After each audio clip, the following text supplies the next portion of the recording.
कुरिन्थियों का पत्र, परमेश्वर का वचन कहता है कुरिन्थियों का पत्र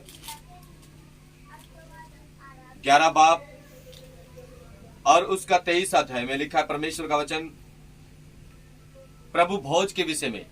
कुरिन्थियों का पत्र पहला कुरिन्थियों 11 बाब और उसका 23 अध्याय हम परमेश्वर के वचन में से सुनेंगे, ताकि परमेश्वर हमें प्रभु भोज के विषय में और बारे में क्या बताते हैं।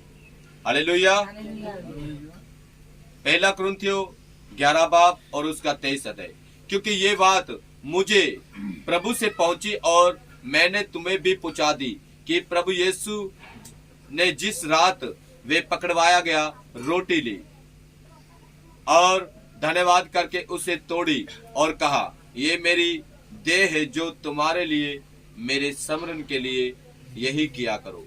हालेलुया। परमेश्वर का वचन कह रहा है कि जिस रात यीशु मसीह पकड़वाए जाने थे, उस रात यीशु मसीह ने रोटी ली और रोटी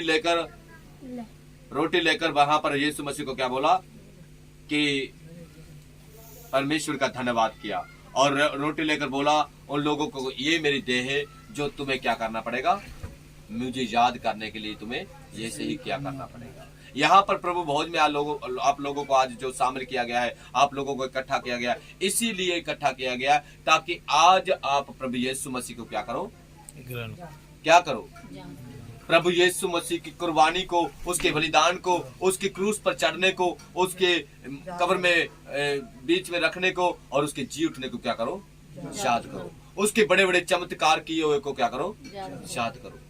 उसका पापों से लोगों को छुटकारा देने के लिए क्या करो, लोगों को परमेश्वर यीशु मसीह के क्या करो, याद करो। परमेश्वर का ये वचन कह रहा है कि उस रात उसने रोटी ली और लोगों को रोटी दी और ये बोला कि ये रोटी क्या है, मेरी देह है जो तुम्हें स्मरण दिलाने के लिए क्या है, तुम ऐसा ही क्या करना। हालेलुया। और परमेश्वर का वचन कहता, कुरिन्थियों का पत्र है पहला कुरिन्थियों 11 बाब और उसका 24 अध्याय 25 अध्याय। इसी रीति से उसने बियारी के पीछे कटोरा भी लिया और कहा, ये कटोरा मेरे लहू में नई वाचा है, जब कभी पियो तो मेरे स्मरण के लिए यही किया करो। दूसरा शब्द प्रभु यीशु ने ये बोला। फिर बाद में उस यीशु ने कटोरा लिया और कटोरा लेकर धन्यवाद परमेश्वर का किया और कर उसने अपने कटोरे दाखरस में से उनको दिया और बोला कि ये कटोरा धन्यवाद जो मेरे लहू में शामिल किया गया है, ये आपके छुटकारे के लिए है। आप जब कभी भी पियो तो मुझे क्या करो, मुझे स्मरण किया करो। और प्रभु यीशु का वचन कह रहा है 26 अध्याय में, इसी रीति से उसने बियारी के पीछे कटोरा भी लिया और कहा, ये कटोरा मेरे लहू में नई वाचा है, जब कभी पियो तो मेरे स्मरण के लिए यही किया करो। क्योंकि जब कभी तुम ये रोटी खाते और इस कटोरे में से पीते हो तो प्रभु यीशु की मृत्यु को जब तक वे ना आए प्रचार करते रहो। हालेलुया। प्रभु यीशु ने वचन बोला है कि जब तुम रोटी और ये दाखरस पीते हो, जब तुम जीवित हो, ये पीते खाते तुम क्या करते रहो, प्रभु को याद करते रहो और प्रचार करते रहो। इस यीशु मसीह के प्रचार करते रहो।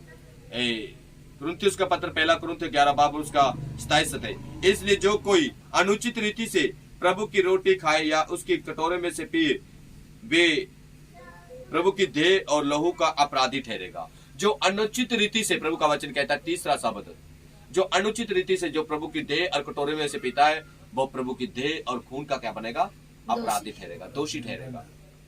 जैसे कि हम किसी का खून कर देते हैं, वैसे ही जो प्रभु यीशु का देह और कटोरे में से और रोटी में से खाता है, वो भी एक तरह का यीशु का क्या बन जाता है, खूनी बन जाता है, कातिल बन जाता है। कौन? जो गुनाह कर पाप कर झूठ मारकर, निंदा कर चुगली मारकर, चोरी कर किसी की दी बेटी को बुरी नजर से देखकर या मूर्ति पूजा कर या कोई भी प्रकार का पाप कर आकर बैठकर वो प्रभु भोज खाता है, प्रभु भोज में से लेता है, तो वो क्या है, प्रभु की देह और खून का क्या बनता है, दोषी ठहरता है। तो इसको लेने के लिए प्रभु यीशु की देह और प्रभु यीशु मसीह का खून पीने के लिए सबसे पहले हमें क्या करना पड़ता है, अपने मन को शुद्ध अतः पवित्र हमारे मन में किसी के प्रति खोट नहीं होना चाहिए, हमारे अंदर कोई भी बुराई नहीं होना चाहिए, हमारे अंदर निंदा चुगली नहीं होना चाहिए, हमारे अंदर लड़ाई झगड़ा नहीं होना चाहिए, हमारे अंदर किसी भी तरह का छल नहीं होना चाहिए, हमारे अंदर दगाबाजी नहीं होना चाहिए। हालेलुया। हमारे अंदर कोई भी किसी प्रकार का पाप